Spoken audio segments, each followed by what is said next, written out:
అన్ని పార్టీల ప్రజా సంఘాల కార్యకర్తలందరికీ, నాయకులందరికీ, వేదిక మీద ఉన్నటువంటి పెద్దలందరికీ ఇప్పటిదాకా కగారుకు వ్యతిరేకంగా కగారును నిలుపుదల చేయాలని, మావోయిస్టులతో చర్చలు జరపాలని అనేక మంది అనేక కోణాల నుంచి సమాజం గురించి కానీ, చర్చల గురించి కానీ, మన ముందున్నటువంటి సమస్య గురించి సవివరంగా మాట్లాడడం జరిగింది. ముఖ్యంగా ఇవాళ అమిత్ షా కానీ, మోడీ ప్రభుత్వం మావోయిస్టులతో చర్చలు జరుపుతుందా జరపదా అనేది అది వాళ్ళకు వదిలేయాల్సిందే. నాగేశ్వర్ గారు అన్నట్టుగా చర్చలు ఆదివాసీలతో జరిపినా మావోయిస్టులు జరిపినా సమస్య ఒక్కటే అనేది నాకున్నటువంటి అభిప్రాయం. ఎందుకంటే అక్కడ ఉన్నటువంటి సంపదను దోసుకుపోవడానికి షెడ్యూల్ ప్రాంతాలలో 170 యాక్ట్ ఉన్న కాడ ఆదివాసీలకు అనేక హక్కులు ఉన్నటువంటి పరిస్థితులలో వాటిని అమలు చేయకపోవడం అనేది ప్రధాన సమస్య.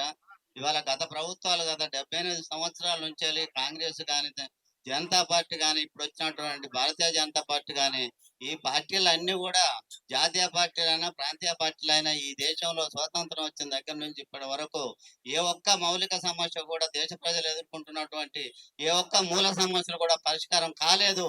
అందుకనే ఈ ఉద్యమాలు ఈ పోరాటాలు వస్తున్నాయి.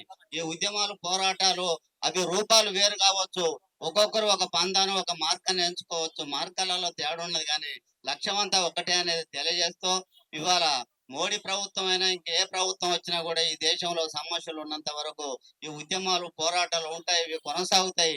అందుకనే ఆపరేషన్ కాగారుకు వ్యతిరేకంగా మావోయిస్టులతో చర్చలు జరపాలనేటువంటి ఈ ఉద్యమాన్ని మహాధర్నాను ఢిల్లీ కేంద్రంగా కూడా మహాధర్నా కొనసాగించాల్సిన అవసరం ఉన్నది.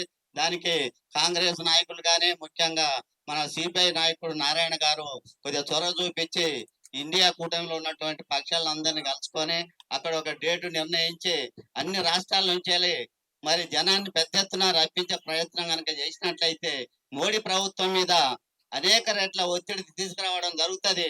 ఒత్తిడి ద్వారాగానే, ఉద్యమాల ద్వారాగానే, ప్రజల్ని చైతన్యపరచడం ద్వారాగానే ఈ యొక్క ప్రభుత్వం దిగి రావడానికి అవకాశాలు ఉంటాయని చెప్పి నేను కోరుకుంటున్నా, నమ్ముతున్నా. అట్లాగనే ఇవాళ ఏజెన్సీ జిల్లాలలో ఇప్పటికీ సుమారు ఒక 10-12 సదస్సులు నిర్వహించడం జరిగింది. వాటిల్లో కూడా ప్రజలకు వివరిస్తున్న సమస్యలు ఇవాళ ఈ మోడీ ప్రభుత్వం ఇవాళ నక్సలైట్ల పేరు మీద ఆదివాసీలను నరమేధం ఎందుకు కొనసాగిస్తున్నది, ఎందుకు ఇంతమందిని ఊచకోత కోస్తున్నారు, ఎందుకు చంపుతున్నారు అనేటువంటి విషయాలు కూడా మేము దగ్గరికి వెళ్ళి జనాలలో కూడా మేము ప్రచారం చేయడం జరుగుతుంది. ఇప్పటికే 2-3 రకాల కరపత్రాలు కూడా వేసి ప్రచారం చేస్తున్నాం. అందుకని ఇలాంటి మహాధర్నాను ఇంకా పెద్ద ఎత్తున జరపాలని చెప్పి కోరుకుంటూ ముగిస్తున్నాం.